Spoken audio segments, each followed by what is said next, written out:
Yeah, I'm Carrie Harlow. I use she, her pronouns. I've been with NSI for a few years now, as in this role. And NSI is a LA-based pooled fund. We have 24 foundations at the table that have supported the work since it was launched in 2012. And together they invest in nonprofit resiliency during moments of transformation. Most specifically, examples of that are when organizations are exploring and implementing sustained collaboration agreements, and we will talk about what that means to us, and when organizations are experiencing executive transition of a founder or a long tenured leader. So as you can imagine, these are both really critical strategic moments for organizations. And they are moments when historically, I think philanthropy has had trouble showing up.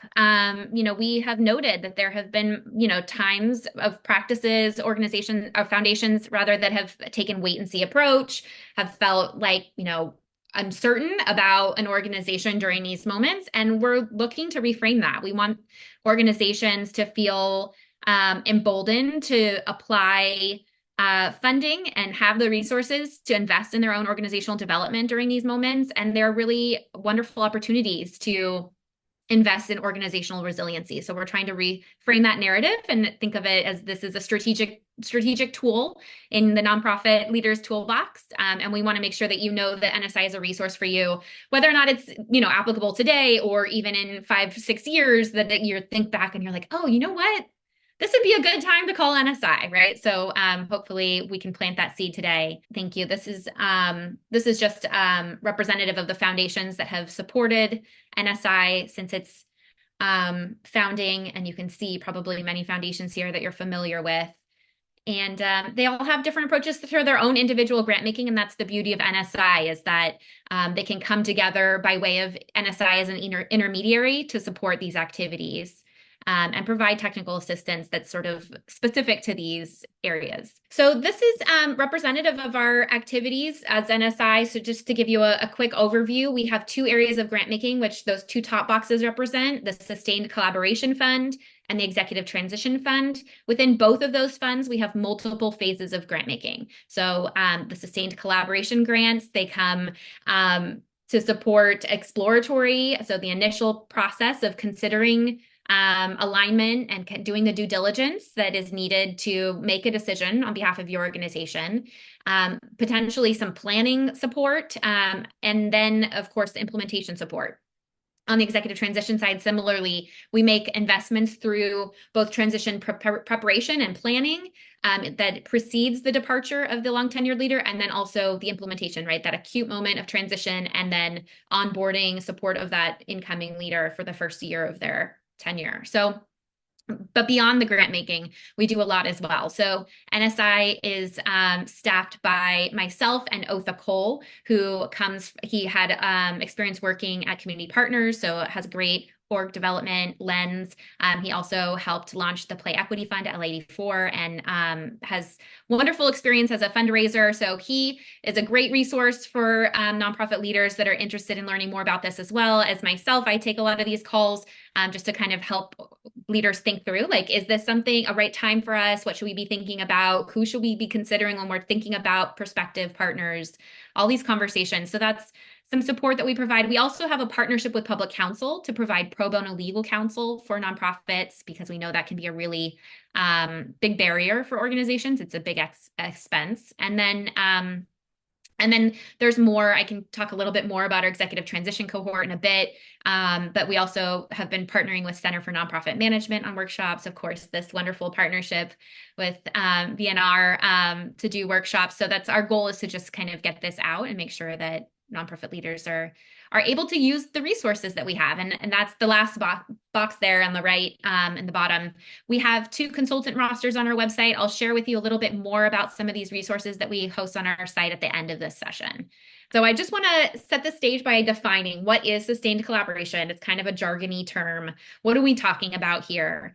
Sustained collaboration it's a critical, strategic, and strengths-based tool that nonprofit leaders often explore when their organizations are confronting sort of an existential challenge or a desire to grow. And we'll talk about some of those catalysts in the next slide, but really it encompasses a lot of different types of relationships. among two or more organizations that are looking to permanently restructure the way that they're having impact in the community. And by doing it together in some way. You can see this is, sorry, it's very tiny. We will send the slides to you so you can look at this. But what this gives you is sort of a menu. And you can see that there's three categories here. On the left is the alliances and networks category. So there's a number of types of relationships that fall within that. Then there's also shared services arrangements. So that's your co-location agreements, shared staffing arrangements, back office consolidation, fiscal sponsorship agreements. And then on the far right is the integrated organization. So this is maybe the most commonly assumed definition of sustained collaboration, which is like the mergers, the asset transfers, where you're looking for a new home for one of your programs. Maybe it actually 10 years later would be better suited to be within a different organization, right? So like those warm handoffs, the relationship building that leads to some of these more integrated relationships. Why does this come up, right? When and why do we have this conversation? And actually on the right here, you can see another visual, which is a great way of also kind of visualizing those three types of collaboration agreements. So common catalysts. We have these conversations often with organizations when they're anticipating or have just recently experienced an executive transition. There's an openness to partnership in a way that maybe there were barriers historically based on relationship, based on structure. Sometimes the board has to get more engaged as a result of an executive transition, and then all of a sudden they're interested in this conversation. Oftentimes it comes up when the demand for services exceeds your organization's capacity to deliver. So basically, and this coincides great with the last slide, or the last bullet point rather here on this slide, which is desire to grow and achieve economies of scale. Sometimes building up your own organization individually is really difficult, especially when there's limited funding. And so thinking about what are the other resources, assets in the ecosystem, the nonprofit ecosystem, and how can partnering and putting them together, coordinating more closely, allow you to grow your impact without having to create something anew in your silo. A loss of a major revenue stream or a major policy change that is really creating some more challenges is oftentimes, other examples of when this conversation might come up as useful. And then the next slide is just to share a little bit with you about sort of what types of organizations are using this strategic tool? Like, who is having this conversation? As you can see here, this is representative of NSI grantees who have explored partnerships with NSI funding. And a huge number of them are in youth development, arts and culture organizations, especially in recent years, given all the challenges they faced with COVID, and then housing providers, homelessness organizations serving those experiencing homelessness, family services. So hopefully you see your organization represented here to some degree, but it gives you a sense of maybe some of those catalysts happening more frequently in some of these sort of sub areas of the sector. And this is, I'm not going to dive in too deeply on this, but this gives you a sense of the spread of the types of partnerships they're pursuing. So most commonly, you see the green bar graph here. That's the more integrated models. So a lot of mergers, asset transfers, parent subsidiary model agreements, fewer of the shared services agreements, that's the yellow, and even fewer yet of the alliances and networks, which is interesting because those represent a greater number of organizations, right? Oftentimes with a network, we're talking about several organizations, if not more. So it can be really challenging with so many parties at the table, right? Those conversations oftentimes take longer than those that just involving two parties. But as you can see here, they're more often, they have a better success rate. So the circular graphs here at the bottom show the success rate of getting to an agreement. And I use the term success with a grain of salt. I want to say, as a funder of process, not outcome, which NSI identifies as, we are investing in a process. We want you to have access to this as a process. We do not have any preconceived notions on if you should come to an agreement, right? Because sometimes the right answer is no, this is not the right fit or the right time. And we don't have an assumption of what the type of, what the agreement should be, like what type of partnership, that's for the parties at the table to determine based on their own needs. And so, success is actually you just having access to this conversation and having a resourced exploratory process. For those that, thinking about like, well, how many of those conversations actually end in an agreement, you can see here 92% of the alliances and networks conversations end in agreement, 70% and nearly 70% of the other two types. And this is to give you a sense of what the likely outcomes would be, right? If you are going to go through this process on behalf of your organization, and everyone is different, you all, come to this conversation for different reasons with different goals in mind. And yet this is what we're learning from our grantees, right? And when they reflect back to us 2 years after implementing their partnership, so with a bit of hindsight, right? So they've not only explored, come to an agreement, but then actually implemented the arrangement. 2 years later, they reported to us that they're seeing these types of positive impacts on their organization as a result of the collaboration of whatever sort it is. Programming range and scope is enhanced, organizational expertise and knowledge increased, organizational brand and reputation enhanced, the quality of programmatic outcomes has improved, geographic scope of services has been extended, their fundraising ability has been enhanced, and their ability to recruit and retain talent. So some of these areas are probably what you would assume, and some of them may be a surprise to you, right? Because they're not necessarily like the core goal of why they came to the table for this conversation, but maybe sort of some unintended benefits that came by way of this process. And maybe Jenna can speak to some of these trends that would, bring it to light with her own story and experience and give us examples of that. Something that we've come up against in our conversations with funders is that many of them assumed that financial health would be on here, right? Or like that there'd be cost savings as a result, right? That's sort of the myth. And I would say organizations are oftentimes not coming to these conversations from a position of financial crisis, right? Like this isn't necessarily a good strategic tool for an organization that's looking to be saved, right? With a very short financial runway. Although of course that does happen, it's oftentimes more as, a strengths-based tool, like I mentioned in the beginning, looking to grow, looking to expand. This is a strategic way of doing that. And so, it's not always that we're achieving efficiencies and in the sense that we're cutting costs. Oftentimes it's 1 + 1 = 4 or 5, right? And that you're having to create new positions as a result of the growth that comes out of these collaborations rather than eliminate them. And I want to highlight on just a few things that we've learned as we reflect on, our investment in this area for sustained collaboration.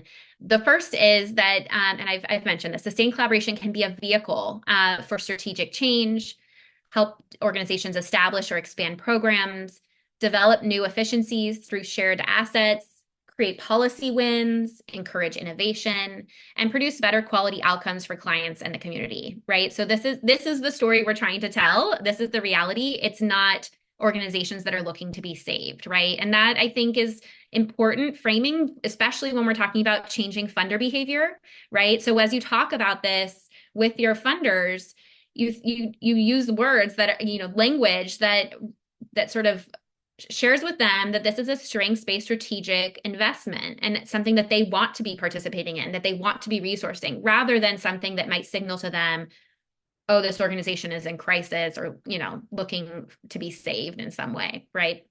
Even if there is, a financial component, right, to the conversation, right? Oftentimes there's, one organization is going to have more financial resiliency than the other, right? Like that's no surprise. But I think it's, so much of it is about sort of like, well, what is the desired outcome? Like that is what we're investing in.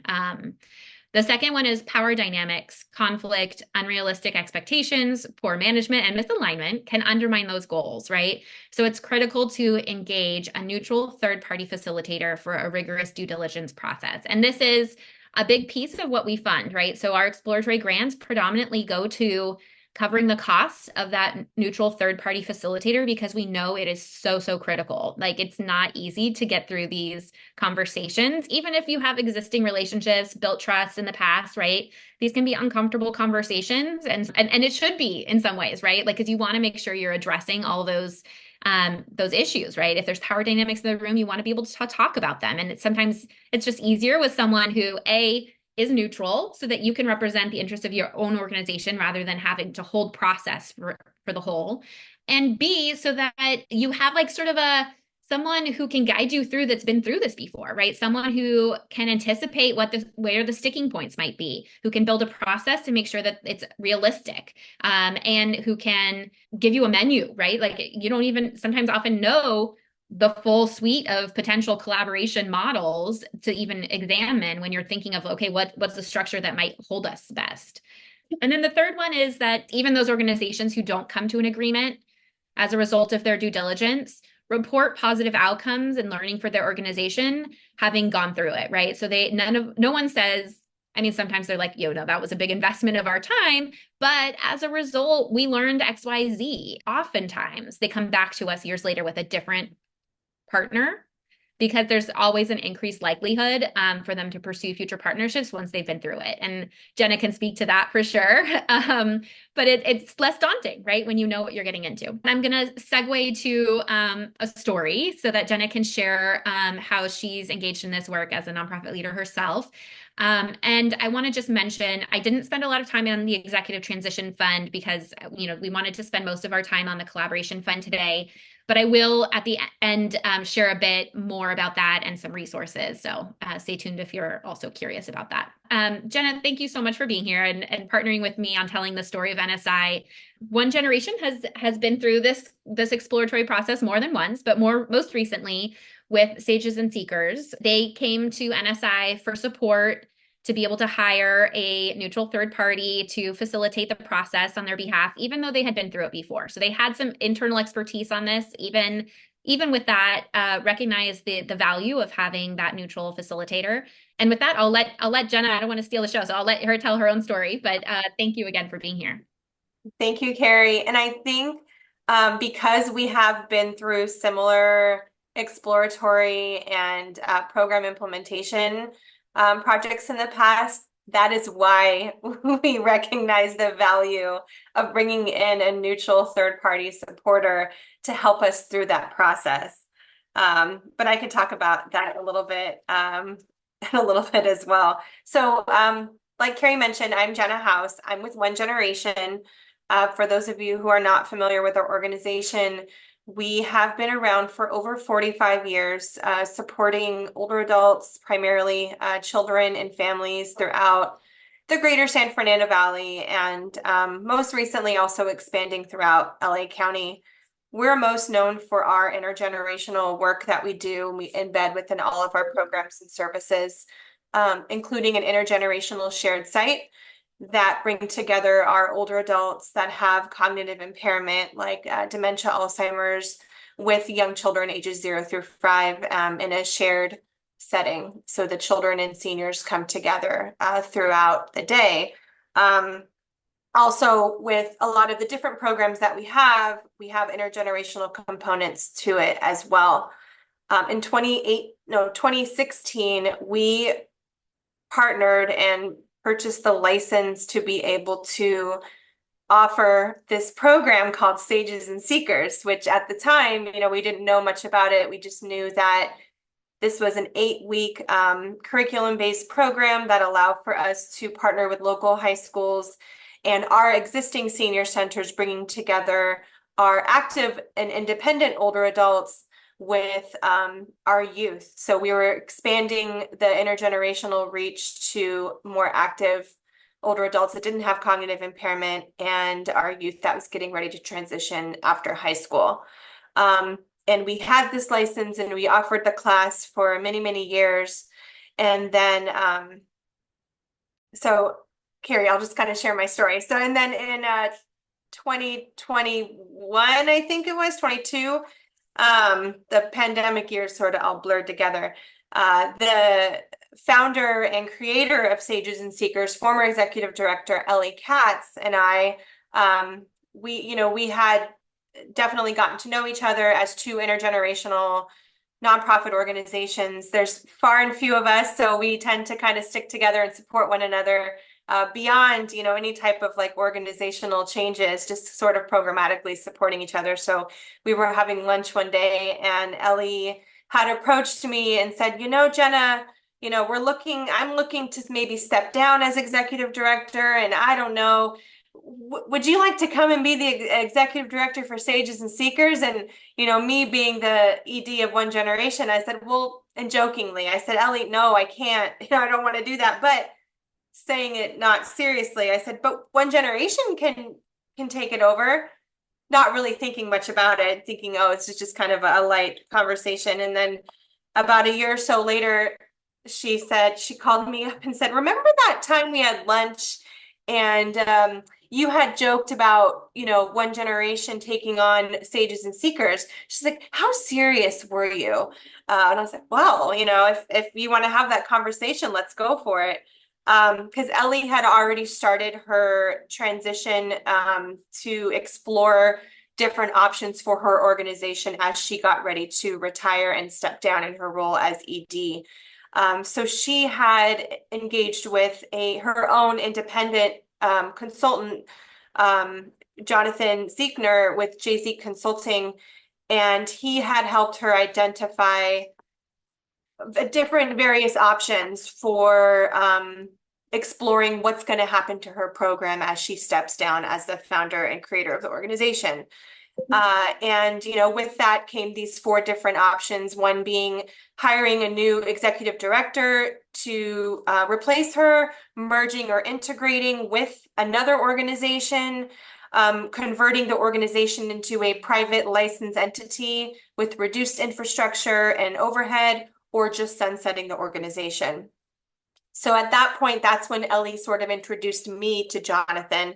And it was really nice to have that neutral third party expert to be there and to help Ellie weigh the pros and cons of each option that she was going to decide was going to be best for her organization and best for the future.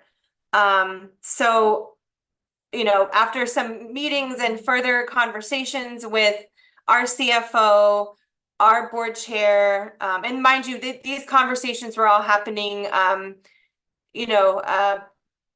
just between us. This was not a public known, conversation that was happening at that time because nothing was certain yet.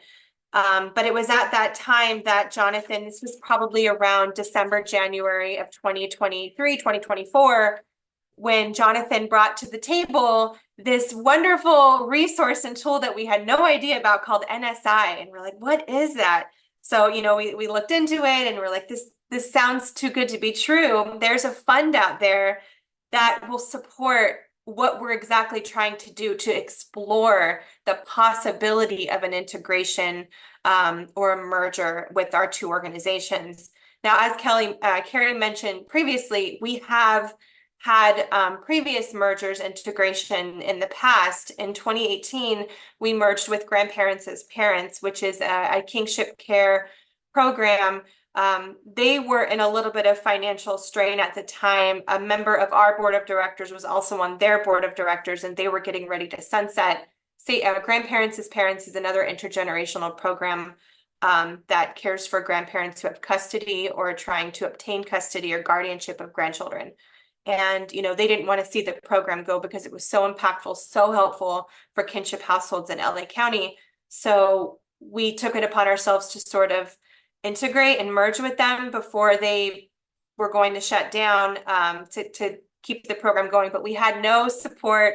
We did it all internally with our board, with the executive leadership. And not saying that it was, impossible, but it was definitely more challenging. The fact that we didn't get these tools and opportunities to formally explore what an integration or merger is going to look like. So kind of fast forwarding to this opportunity between Sages and Seekers and ONEgeneration, we took advantage of the Sustained Collaboration Grant, specifically the exploratory process. So just kind of giving you a timeline. In probably around February, March, we started having conversations with Carrie, who helped us really kind of understand what the best options for us. And we submitted our application. The grant was approved very quickly in April. And that kind of sort of kicked off our official timeline of the exploratory process.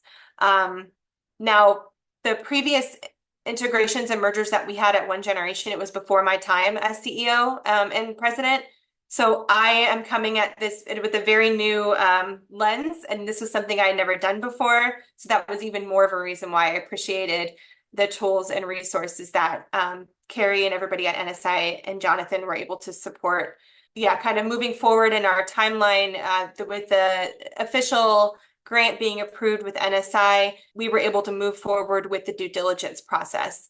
And originally, we're not familiar with public counsel, and we were going to just kind of hire a firm to help us with the due diligence process. But another great resource that Carrie had shared with us was the different resources of public counsel. So we were able to secure through NSI pro bono legal counsel that took us through the entire due diligence process needed from start to finish in the past 6 months. So this includes financial reporting, tax preparation, gathering corporate documents, sending the official, acknowledgement to the attorney generals for the dissolution of Sages and Seekers, everything that they did for us. So it was a huge, huge relief internally. We learned so much throughout the process, but I think most importantly, exploratory process between us and Sages and Seekers.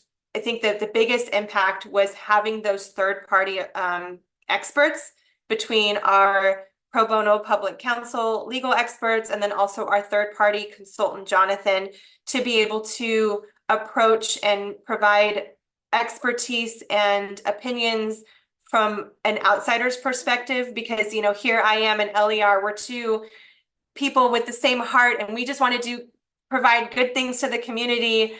We want to save the world and, make the world a better place, but we need those professional eyes from a different lens, from a financials perspective, from a sustainability perspective, to really make sure that this is the best choice, not just for her and I, but for both organizations as a whole. And so it was really nice to be able to have those experts with us throughout this whole process. The timeline for us, we officially dissolved Sages and Seekers and integrated with them on October 1st. So we're in our first month right now.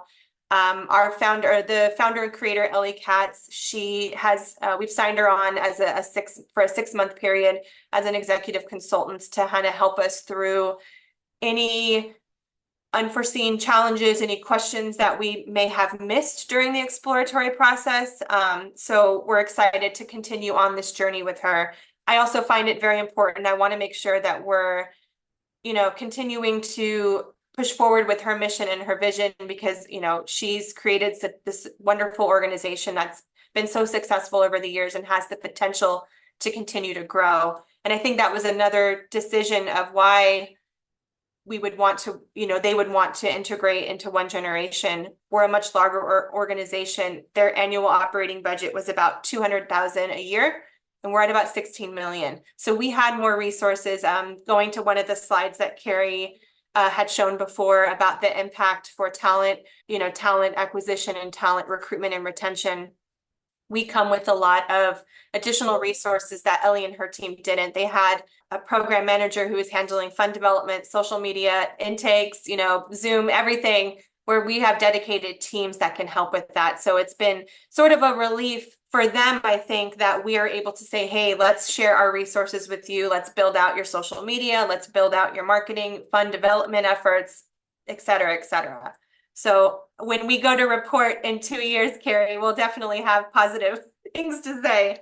So at this point, here we are. We just finished our exploratory process, and we're moving forward now with the next phase, which is integration and implementation, which is another continued fund that NSI supports. So it's still a work in progress. We're very thankful for the resources and the tools that NSI was able to provide us, especially since we've been through this before and we didn't have those resources available. So it's been definitely a learning experience for me, as this is my first official integration merger. We're doing it the right way. So now, although I promised my CFO, I said, I promise I won't try to merge or acquire any new organizations for a while, because it's a lot. For any future possible opportunities that come down the road. I mean, I would just say bringing in the expertise from an outsider to come in and really sort of be very neutral for both parties and weigh the benefits, the risks, and bring to light some questions and, possibilities that we would never have thought of. So I found great value in having the opportunity to really explore any hidden, unforeseen challenges that may come up, and then talk through those as in a collaborative approach to make it, because obviously Ellie put a lot of trust in us, handing over her baby to something that she created. And she is very, passionate about handing it over to us. So I want to make sure it was done right and continues to evolve and grow. And I found that just even being introduced to public counsel, we have now, used them in other scenarios and other cases. So also very thankful for that resource. We had no idea, I've never heard of public counsel before. I did not know anything about the work that they did with nonprofits and helping support some challenges that us as nonprofits go through on a daily basis. I will add, just to contextualize that with like all the other stories that I hear over the years, is that is rare, right? To not have any pushback. Typically, as you would imagine, there's going to be a couple vocal members of one or both boards that has a lot of hesitation. And that's because this is a very personal decision, right? I mean, these organizations matter deeply to their leaders and to the board members, oftentimes founding board members, right, who feel a sense of loyalty and obligation to preserve the organization as they inherited it or to grow it, right? I think that's like oftentimes the understood assignment. And really this activity pushes on that, right? Pushes back on that assumption, which is that like you don't have to feel obligated to preserve, like what we're talking about is preserving the impact, not the organization. And that sometimes we easily conflate the two, right? And so this is an invitation, and like if you're thinking about having a conversation with your board and you imagine there might be some hesitation, like you can think, and this is true for a lot of the different partnership models, not just like a fully integrated version, but to think about starting the conversation around, okay, what is it that matters to us most? What are we most committed to, which is preserving and or growing our impact rather than the organization, right? And so then it's like, well, then what can we be doing strategically to move in that direction? And maybe it is co-locating with a partner, right? Or various other scenarios. But it's, I think sometimes you have to invite boards to like let go of that pressure of like, we have to preserve the organization that existed when we stepped onto the board. Otherwise we failed, because that's honestly not true. That's not why they're there. I wanted to offer, so my background is I'm a licensed clinical social worker and a former professor of social work. And I found that whether I'm dealing with individuals or organizations, I call it the $1,000,000 question. It's very normal, understandable to feel ambivalent about any change, even really good change. And so in addition to asking for like dreams, hopes, goals, I would invite you to ask about fears, worries, doubts, questions, concerns. Because if you can normalize them, so nobody feels like bad about having them. And then if people can be vulnerable and trust that if they express them, that they can be addressed, then it really reduces the normal human instinct to drag your feet. So anyway, I call it the $1,000,000 question. And I really find that asking it early on really helps to uncover those things that really need to be addressed to move forward. And Carrie, what would you recommend next steps would be for someone who's considering this? Or NSI has a ton of resources, and I'm going to walk you through a few things to be looking for because I don't want you to get lost on our website. It can be overwhelming. The Sustained Collaboration Fund, to begin with, we have a roadmap. So if you're curious to learn more, you can go to the roadmap. There's links to toolkits, self-assessments for your organization, worksheets. So if you're thinking about like making this on the part of the agenda at your next board meeting, just as an exercise, right, a brainstorm, or building it into your strategic plan, you can use some of these resources to help you establish, that conversation within your organization. Also for considering sort of like your criteria for potential partnerships, that whole process, there's some resources there to help you. And then it talks to you about like sort of what are the next steps, right? Identifying a consultant, like we mentioned, after you've identified your partner, having that neutral third-party facilitator is important. And oftentimes, you have criteria in terms of their expertise. So we have a roster of consultants. You can filter by various criteria. You're not obligated to use any of these consultants. With NSI funding, you can, engage any consultant that you choose as long as they satisfy sort of the requirements of, having some experience in this area. And we feel good about the fact that you will have a rigorous due diligence process.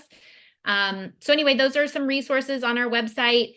There's also a brand new report with some recommendations and some key learnings that we worked on with there's funds like us around the country. So there's one in New York, there's one in Dallas, there's in Chicago, and so on. And together we invested in an evaluation. We've created some case studies like the one that Jenna shared today. So if you're interested in learning more and, having some other examples to peruse, that is a great report.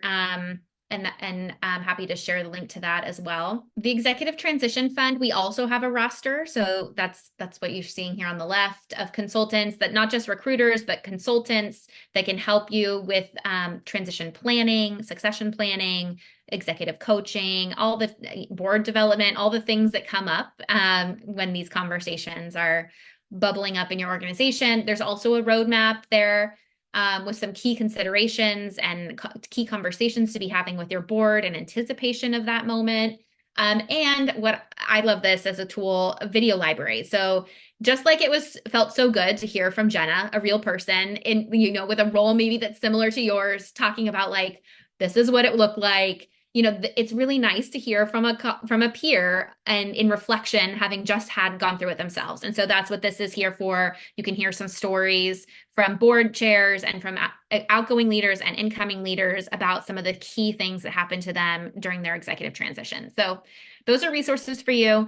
And then in terms of the grants, you can click on apply within our website to apply for a collaboration fund grant anytime. I recommend that you reach out to me. I'll put my email address in the chat in advance for us to have a quick call and check in just to make sure that it's a fit, because I don't want you to, fill out an application if it's not the right time. So I'm happy to walk you through sort of determining whether or not it's worth your time to apply. And then it's a very simple application. But there's some information on the website about that application. We give you an access code so that you're filling out the right one. So we help you we counsel you into like, okay, you're in the exploratory phase, or you're in the planning phase, or we'll help you find the right application. So yeah, and then as I mentioned, the Executive Transition Fund is a cohort-based model. So it's not currently open for applications right now. We awarded the recent cohort this past summer. And I don't yet know when the next cohort will be available. We're fundraising sort of on an ongoing basis for this. So that will be TBD. So if you're anticipating an executive transition at your organization or at any of the organizations you're involved with, please, join the mailing list for NSI. You'll be informed about future grant opportunities related to executive transition. But we'll share the slides and happy again to have conversations with anyone afterwards that wants to follow up.